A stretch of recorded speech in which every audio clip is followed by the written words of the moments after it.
Hi, everybody. I'm Erin. I'm from Andrew Jackson's Hermitage in Nashville, Tennessee. Thank you so much for being with me today. In this time of quarantine and sickness, we're taking the opportunity to come to you with some programs, with some stories, with some crafts, even possibly some games, things for kids today to keep them busy, to keep them learning about our nation's history. So thanks for being with me today. Today, what I want us to take a look at is one of my favorite chapters in Andrew Jackson's life. So if you know anything about Andrew Jackson, you probably know for sure that he was the President of the United States, that he is on the $20 bill, that his wife's name was Rachel, and that he was the general at the Battle of New Orleans that ended the War of 1812. And you would be right about all those things, and all those are worth remembering Jackson for. So what I wanted to talk about today, though, was just a little bit about the War of 1812 in general. The War of 1812 is one of those wars that sometimes we forget about. It happens really close to the Revolutionary War, but then it's not as big and complex and involved as, say, the Civil War, which happens later under President Lincoln. And so the War of 1812 is this little war that kind of gets sandwiched in between a lot of bigger stories. But I think it's really important for us to just take a moment to look at today for several reasons. One is the War of 1812 is the war that gives us our national flag. It gives us our national anthem. It's because of the War of 1812 that we no longer have to keep fighting Great Britain for lots of different reasons. And it's part of the reason they've become one of our most important allies today when they used to be one of our biggest enemies. But the reason I want us to talk about it today is because this is the war that brings Andrew Jackson from just being important in Tennessee and to his neighbors here around the South to being important across the nation and even being important across the world. As more people across the country and around the world began to know more about Andrew Jackson, then this was an opportunity for them to consider him in a different light, and ultimately it's what's going to lead him from just being a local person of local importance to being the President of the United States. What happens in the War of 1812 is strong enough and impressive enough to people that they want this guy to be the president. So a couple of things I want to show you today. First, this is one of my favorite images from the War of 1812. Now, as we're looking at our image here, a couple of things for you to keep in mind. One, you probably are used to looking at historic pictures like this, maybe in your textbooks, or maybe with your parents, or when you go to other museums, and maybe you're not real interested in them. Well, let me tell you, if you find yourself with the time, which you may have now, looking at historic images really can be a lot of fun, and it can really show us some unexpected things. So looking at this image of the Battle of New Orleans right here, I'm going to give you a second just to look at it. And what I want to see is if you can point out where Andrew Jackson is. Take a good look. You're seeing an awful lot of soldiers lined up. You're seeing all that smoke around. You're seeing men with cannons. And even in the middle of the picture, you're seeing a whole lot of soldiers wearing red jackets and red uniforms, and one of them is even collapsed and on the ground. Well, on a battlefield scene like this, it can be very confusing for soldiers to identify the people they're supposed to be following or the people they're supposed to be fighting. Imagine a battlefield scene where there's lots of smoke around, like what we're seeing here across the top of the picture, especially if it is, if there's lots of trees everywhere, or if it was very muddy, or if it was like this picture where you have the Mississippi River right here in the background, and you can see that to both sides of our image right here. If it has hills at all, where you can see like this hill coming down here. If there's any sort of terrain that's just simply hard to see around or see over, it can be very problematic to try to find the person that you are looking for on the battlefield. All right, so now I'm going to answer my own question and show you where Andrew Jackson is. Andrew Jackson is this guy way down here at the bottom with the flags to either side. In fact, I'm going to pull that a little closer to you, and I hope that you'll be able to see him a little better. All right, you can always Google this picture too when you've got another second to do that. So part of the way that soldiers can identify one another on a battlefield is by what they're wearing. Hopefully they see enough of their uniform that stands out that they can identify what someone around them is wearing. And it's very important that soldiers have uniforms on.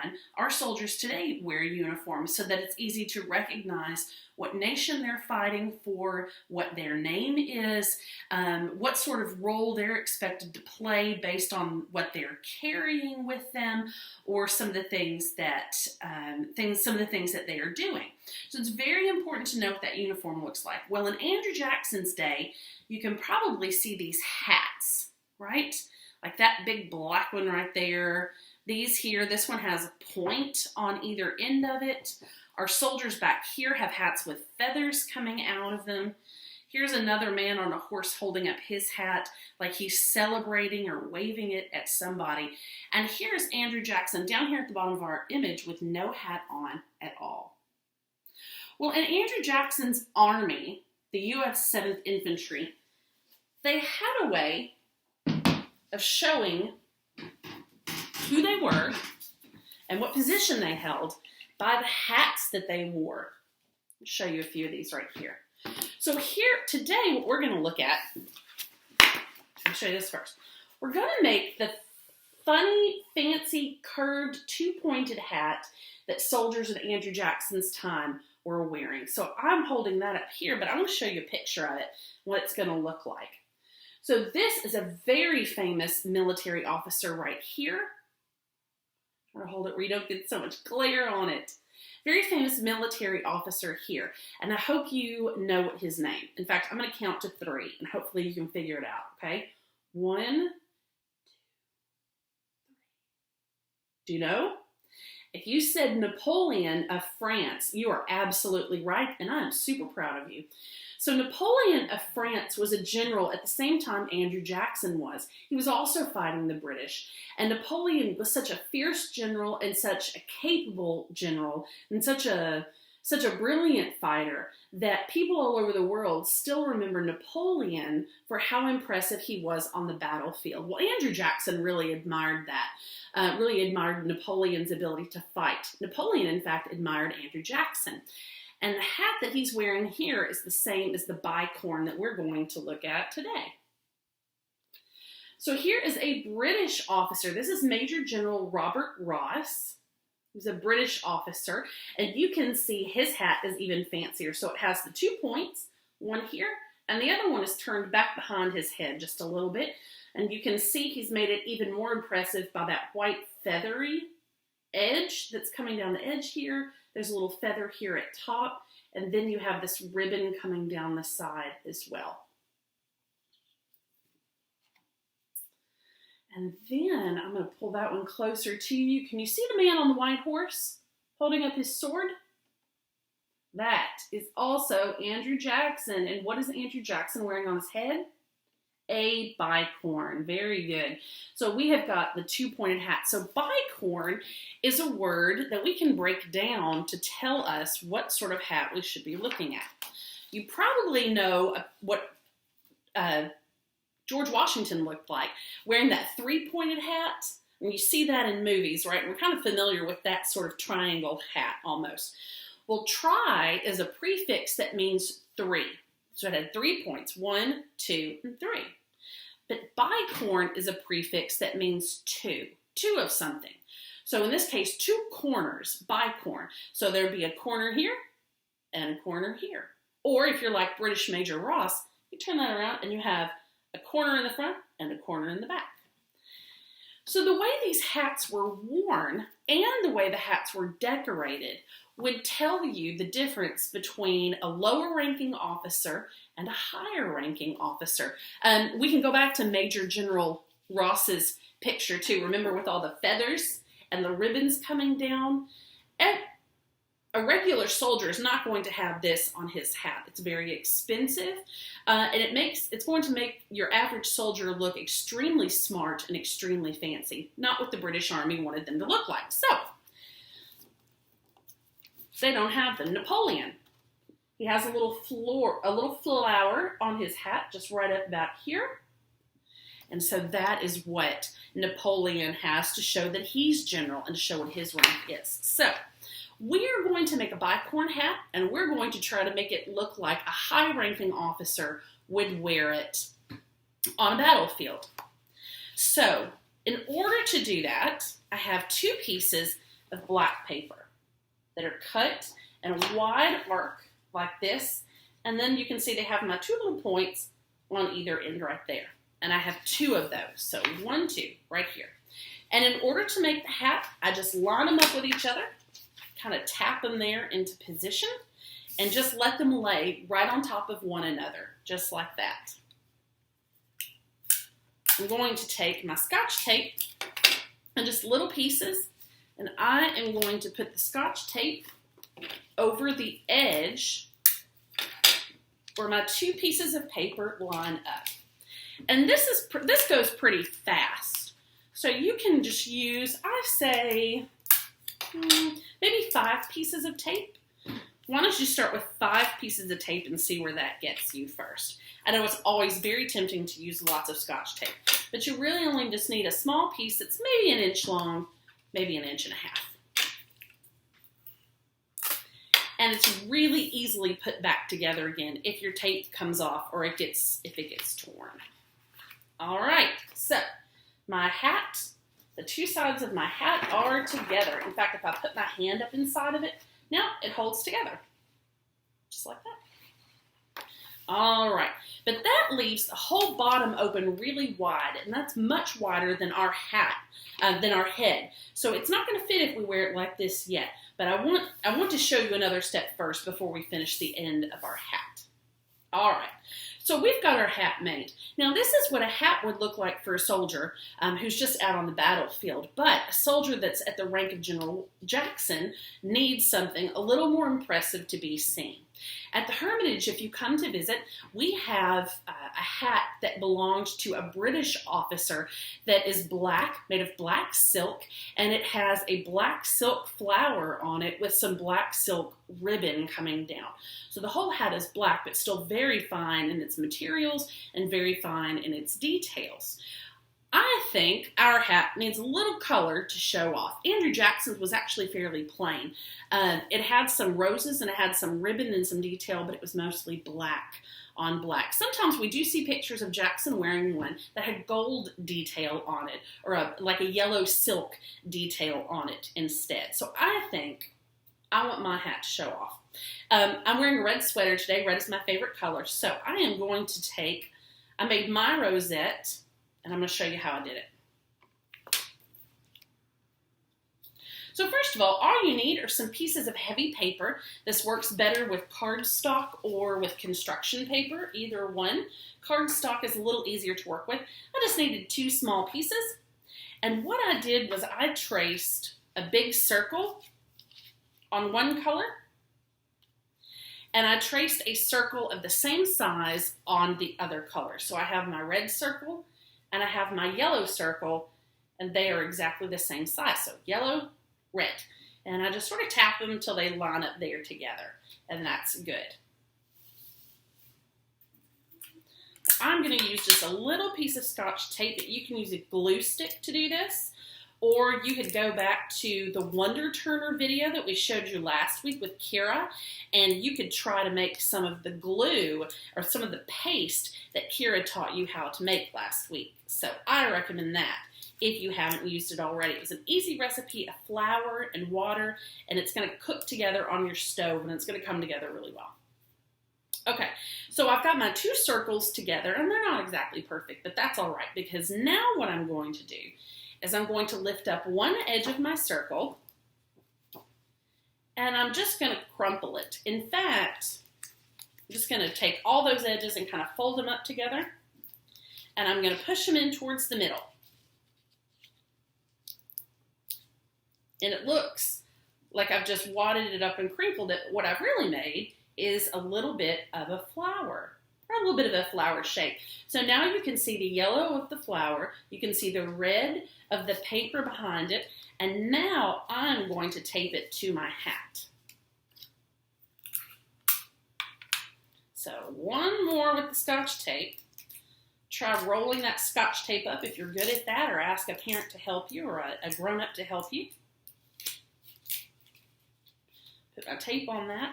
Then I'm going to choose my spot, and I think I want it right at the top. I'm going to paste that down, or tape that down. But remember, I'm the general, so I need a fancier hat, which means I need a second rosette. And I'm going to take the one we just made, and I'm going to stick it right under it. Ha-ha. Now, I want one more thing on my hat. I want some fringe and some ribbon. I don't know about you, but I think fringe just makes military hats look very fancy. So I'm going to take that. Maybe you have a parent or a friend who's in the military, and maybe you've seen them when they're wearing their dress uniform, and their dress uniform looks really sharp, doesn't it? The shoes are shiny, and the buttons are shiny, and all of the trim and the braids and on their shoulders is always very shiny and very impressive. So I want my hat to look the same. So I cut myself a strip of paper, and taking my scissors, my paper's about 1 inch wide. So taking my scissors, just going to cut little clips down each long side. You don't have to try to get them in any kind of really specific spacing. Just something that's going to make it sort of ruffle on the edges when you put it on the paper. Okay, so my fringe is made. I'm going to move that. I should have done that part first. Going to curl my tape. One more piece, last piece. Put my rosette back on it and tape that down over top of the paper. And now, ladies and gentlemen, my bicorn hat. I really like bicorn hats. Okay, so now is the last step. We've decorated our hat. We've attached our hat together. Well, the last thing we need to do is fix it so that we know it's going to fit our heads, okay? So if you open your hat up, and this is really where a friend is going to be very helpful for you. If you open your hat up and you sort of put it down on your head, what you're going to try to do is have it covered to about your eyebrows. A little above your eyebrows, something like that, okay? So all this open space over here, what you're going to want to do is sort of pinch it together with your fingers, because the closer in that you tape it, the better it's going to stay on your head. So for it to stay on my head really well, I think I'm going to need to tape it right about where my thumbs are right now. So I'm going to take it back off. And I decided I needed a little tape right here. And I needed a little tape in the same spot on the other side. So now I've added my bottom pieces of tape. And now I'm going to try it on again and see if it fits me. You kind of have to flutter it with your fingers to open it back up smoothly. And that's all right. Make all the noise you like. Yeah. Takes a minute sometimes. Oh, well, I got this piece too close, so what I will do, I'm just going to cut that piece of tape open. I'm just going to pull it with my finger, or it'll be better with my scissors. I'll do that. All right, so clip that piece of tape back open, and I'm going to put a fresh piece of tape just a little bit further down, so that way it gives me a little more room.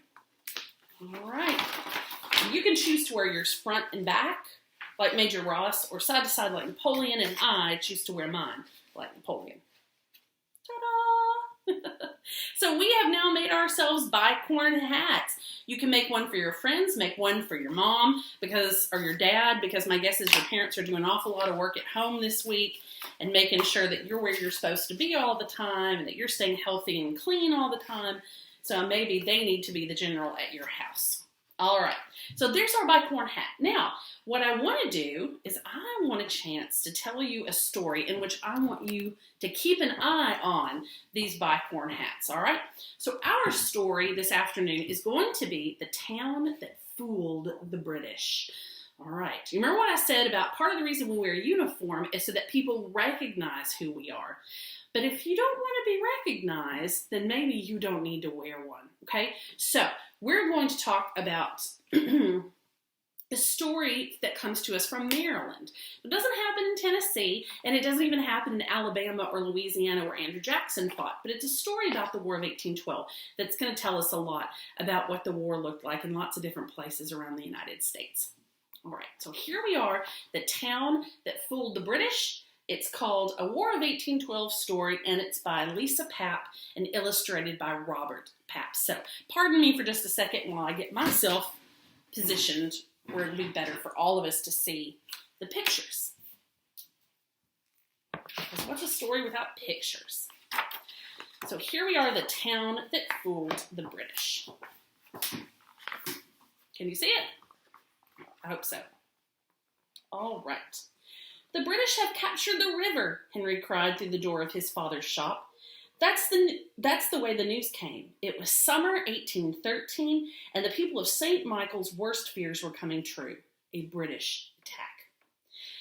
Tucked along the banks of the Chesapeake Bay, this tiny river town had been well hidden, but now the British saw St. Michael's as a threat.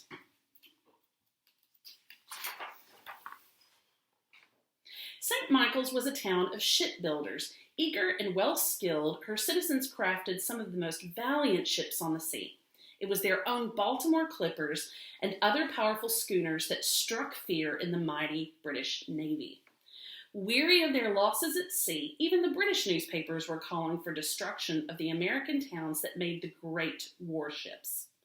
St. Michael's could no longer hide from the war. For weeks, the British had been snaking their way up the Chesapeake Bay, harassing villages and burning towns, and now it was clear they had chosen their next target.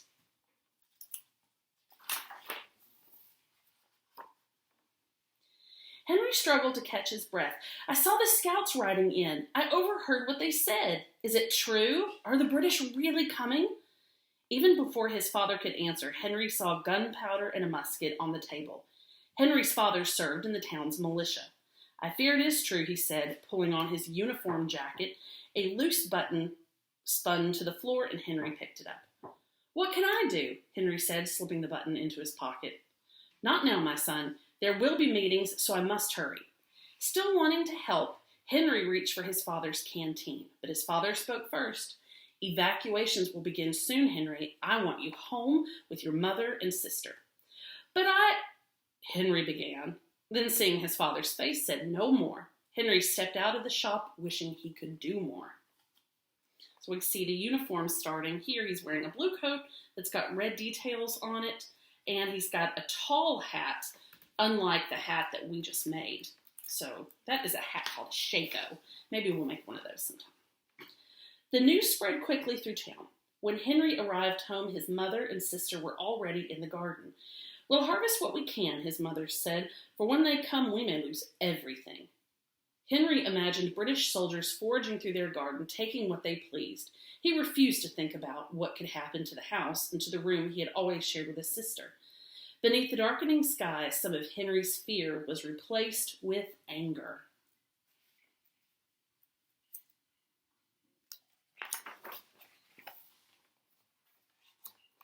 Henry's mother folded the last of her herbs into a linen cloth while his sister clung to her doll. "We'll not be joining the evacuation," she said. Henry's mother was skilled in nursing and wanted to be available if needed. "Our cellar is well hidden. We'll be safe below." Henry watched his mother lift 2 lanterns from the tiny nook beneath the window. "'Tis a shame," she said. "Your father will have greater need for these than we will." "Let me," Henry pleaded, still wanting to help. "I can find father. I can bring him the lanterns." Without waiting for an answer, Henry tucked the lanterns beneath his arms and raced for the door. "Wait," his mother called. Henry froze. "I want to do something." His mother placed her hands on his thin shoulders. Then she looked him in the eyes and understood. Quickly, my child, make haste. Make haste is an old-fashioned way of saying hurry, go faster, hurry up. Henry dashed into the street and gasped. The evacuation had begun. Families carrying what they could crowded the village streets while livestock clamored alongside. Henry quickened his pace. I have to find father, he thought, again and again.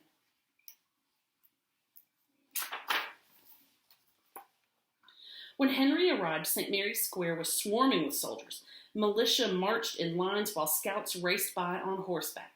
Clutching his lanterns, he searched for his father, but in the sea of uniforms, everyone looked the same. Above the bustling square, strong wind brought heavy clouds, and Henry felt the start of rain. A unit of men hurried past, talking nervously of cannons and ships and British soldiers clad in red. Not a one seemed to know the hour the British would come, only that they were coming.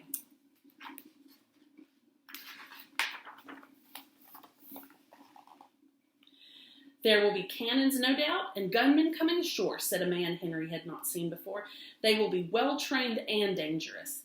The voice belonged to General Perry Benson, who had fought boldly in the Revolutionary War.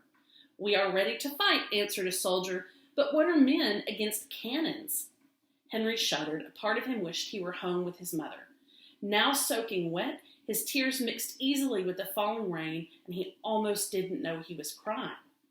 Henry clutched the lanterns tightly. One face blended into another. He scanned the crowd again. Where was his father? Do you see the hats they're wearing here and here? Not yet our bicorn.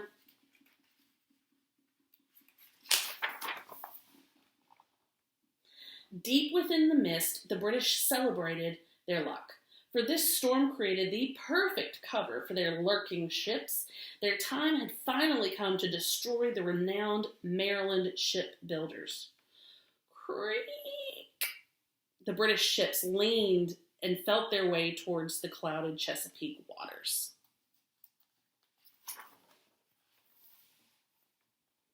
At St. Mary's Square, evening drew close, and with it the dread of what was coming. The constant talk of cannons filled the air. Henry's heart raced, beating faster than the pouring rain. With the lanterns pressed tightly against his chest, he suddenly remembered his mother's words.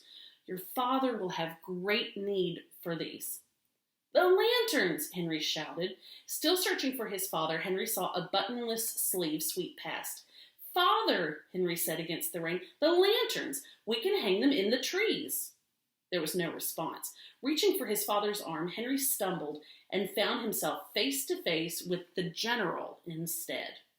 General Benson leaned forward, the water pouring from the brim of his hat. What did you say? The lanterns, Henry said. We can hang them in the trees. Henry's father, stirred by his son's voice, pushed his way through the crowd. Sorry, sir, Henry's father said. I didn't know he was here. But the general's eyes remained on Henry. Do you see the general? What's he wearing? Bicorn means two, remember? So there's one, and there's two. It's General Benson who's wearing the bicorn. Slowly he began to smile. Gather all the lanterns, he commanded his men. Search the town, find every last one. Into the branches of the trees they climbed, and onto the masts of ships. Up upon every high place, the lanterns were hung. Throughout the night the message was sent, douse all the town's remaining lights. Henry reached for one more lantern, but his father shook his head. Your mother needs you now. Go. Henry nodded, taking one last look at the lanterns, and raced for home.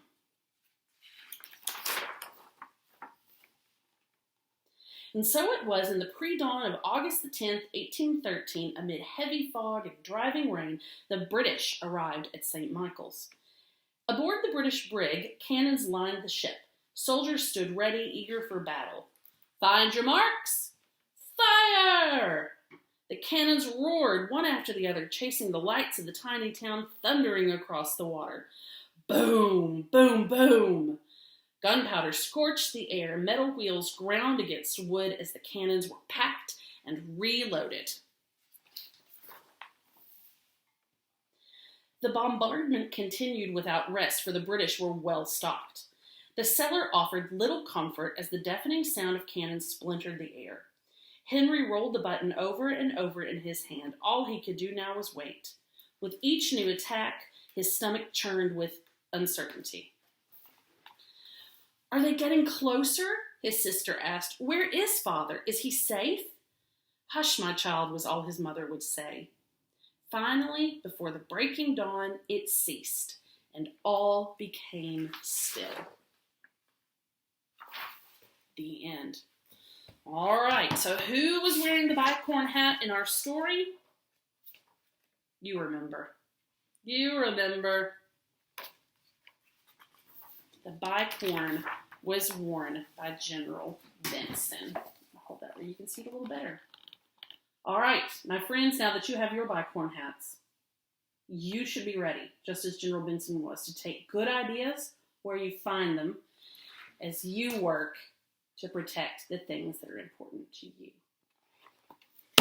Thank you very much for being with me today. I hope you'll keep studying about the War of 1812. I hope you'll keep learning about it and learning more about Andrew Jackson and what he had to do with the War of 1812.